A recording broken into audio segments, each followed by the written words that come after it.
Hi there, it's me, Jeff Gallashaw. Oh my God, I don't have a hat on. Look at me, I'm all naked and swarthy like an Anthony Quinn or a Marlon Brando.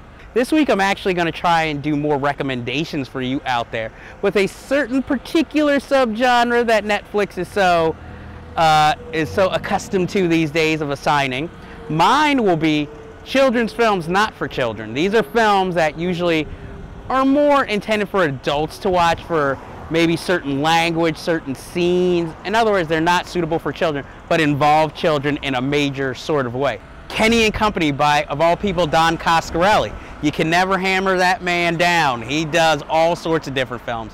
This film really more explores what it's like just being a child, you know, in the world. It was made in 1976, so, you know, things like friends and how important they are to you, your pets, losing a dog, how important your father and mother are in your life, and you know, how they're almost like gods, but even they're not perfect. And you know, how even a family friend can mean so much to you even though they're not a parent.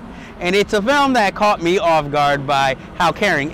Is it the best made film? No, but it's a really touching film. The Butcher Boy by one of my favorite directors, Neil Jordan, which is based on a true story, and you know, it sort of shows a kid who's a sociopath, and you see his home life, and he starts talking to who he believes is the Virgin Mary.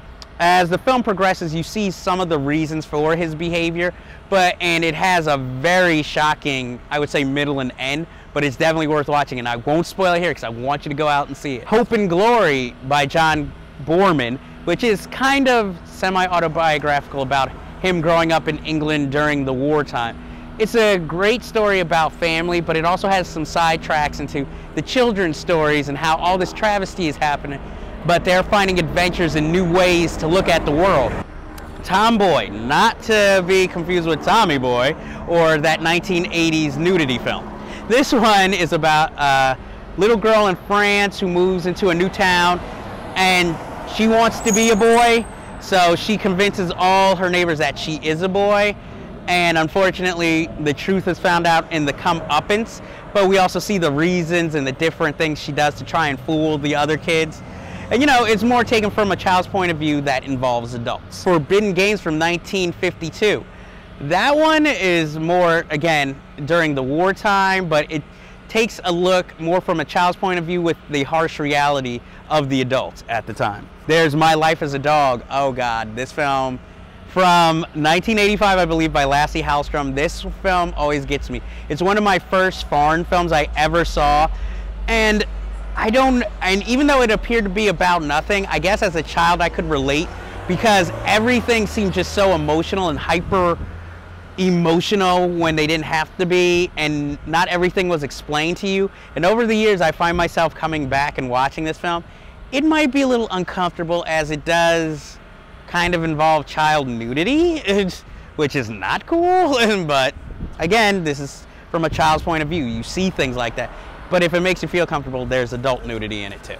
The 400 Blows, which we have talked about on the Cinephiles before, but if you have never seen it, it's, you know, the beginning of the Antoine Doinel films by Francois Truffaut. Angela's Ashes by Alan Parker, which was made into a film in 1999 based on its novel. You know, growing up in Ireland, poor, father a drunk, mother having to take care of all these children, him trying to be the man of the house and take care of the family, almost going blind, working in the coal. He becomes a teacher, an educator, and a writer. A Little Romance by George Roy Hill that takes place in France with a young Diane Lane, and it also has Laurence Olivier in it. But it's like, I guess, 12, 13-year-old, she falls in love with a French boy, and their little romance while trying to figure out a mystery. And you know, it's fun. It's a nice little film that tries to treat children as adults. Joe the King, which is the closest you're going to get to the 400 Blows in an American cinema. There was no follow-up to it. It's directed by Frank Whaley, and I warn you, it is one of the most depressing films you'll ever see, but it is worth seeing because it's just that powerful. There's Fresh, the story of a 12-year-old kid who's working for rival drug dealers. That's all I'm going to say about it because it's a film worth watching to see and be surprised by. There's The War with Elijah Wood, and yes, Kevin Costner. But you know, it's actually pretty good, taking place growing up in the, I believe, 1970s of the South. The father is coming home from Vietnam and just trying to make a living, and his son starts sort of a kind of a war with other kids. Not like, oh, we're gonna shoot him, but you know, like kind of a rivalry turf war. My Girl, that I think most of us of a certain age know about, with Macaulay Culkin and Anna Chlumsky, which, you know, it's a cute film. It's one of the more popular. You can skip My Girl too, trust me. There's Crooklyn by Spike Lee, based on his growing up in Brooklyn in the 1970s, which, you know, gives a more urban look at things, but it's also a more universal look if you've grown up with a lot of siblings. I did not, but this is how I would imagine the whole thing of sharing, bullying, loving, you know, just the colorful things of growing up in Brooklyn in the 70s. Moonrise Kingdom by Wes Anderson. I mean, realistically, with most Wes Anderson films, you get a childlike innocence, but this time it actually focuses more on children and the adults that surround them. There's George Washington by David Gordon Green, a film I just recommend to anyone to see it. If you know David Gordon Green style, it's naturalistic, and you know, it's more abstract because we jump around from each child, and there's an incident that happens, but we get to know their home lives, how it affects them, how they relate to one another.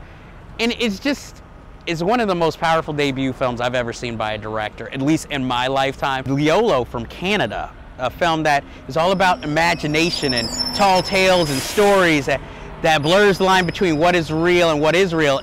It turns harsh in its third act, but it's just such a beautiful film that I never hear anybody talk about. Ma Vie en Rose, about a little boy in France who desperately wants to be a girl, and you know, at first his family humors him, but then it truly bothers his mother, but she loves her son. One of the central themes of all these films is, even though they're children's films made for adults, they can't help but become coming of age, because there's always a lesson to be learned or some kind of harsh truth introduced to the protagonists, who are usually children. Put that in your pipe and smoke it. There's Boy, which I just recently watched, from, I believe, New Zealand. That film is magical. It's coming of age, growing up poor, dealing with a certain culture. It's one of the films I will recommend the highest that maybe it's because it's the freshest in my mind, but I would definitely say check that out. Times Square, a film I'm not exactly a fan of, but at least it gives you a view of 1980s New York, Times Square specifically, through teenage girls' eyes who are learning rebellion and to speak up for themselves and to be just women. But also at heart, it's kind of a weird love story, but also I'll call it a relationship story, because while they're kind of in love, it's not a romantic love, and it involves betrayal, and all these films are really hard to put in a box, but all worth watching. This isn't my favorite, but I think it's worth watching, especially if, you know, you're an adult and you have a daughter, maybe having them see this, because it gives a sort of a rebellion and, you know, presence of being a young lady. Plus it has Tim Curry in it. There's Little Darlings, the infamous film from the 70s about two girls who go to a summer camp and pledge to lose their virginities. Obviously something you don't want your teenage daughter to see. As a kid, I was obsessed with trying to see this film because I was a big Christy McNichol fan, because I watched Empty Nest and Family. Don't judge me. Water Lilies.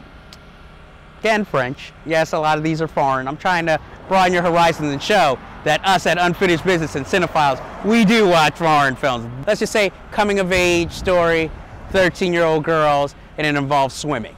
There's Innocence, which is more of a fantasy film. Again, French, about little girls who go off to this boarding school. They're delivered in coffins. They come out, wear bows in their hair, do little performances, how they relate to each other. But once they reach a certain age, they're sent off and we never see them again. I think it's an allegory about puberty, but again, this is only from my point of view. Last one I'm going to suggest is, again, another Francois Truffaut, which is Small Change, that takes the look of all these children in a French community and who go to school with one another and how they relate to each other, how they relate to other adults, the little adventures they have, and a shocking discovery that is at the end.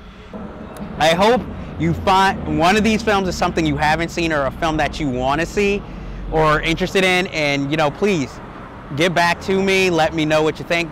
Get back to any of us cinephiles. I hope some of these helped you to discover some new cinema. But unfortunately, that concludes our business for this week. But as you know, There is always unfinished business out there to be tackled. As always, I must ask you before I go, have you seen Scott Pilgrim vs. the World? If not, why not? Because it's fucking awesome. And with that, I wish you all a good day, and to soak up some rays if you can, wherever you are.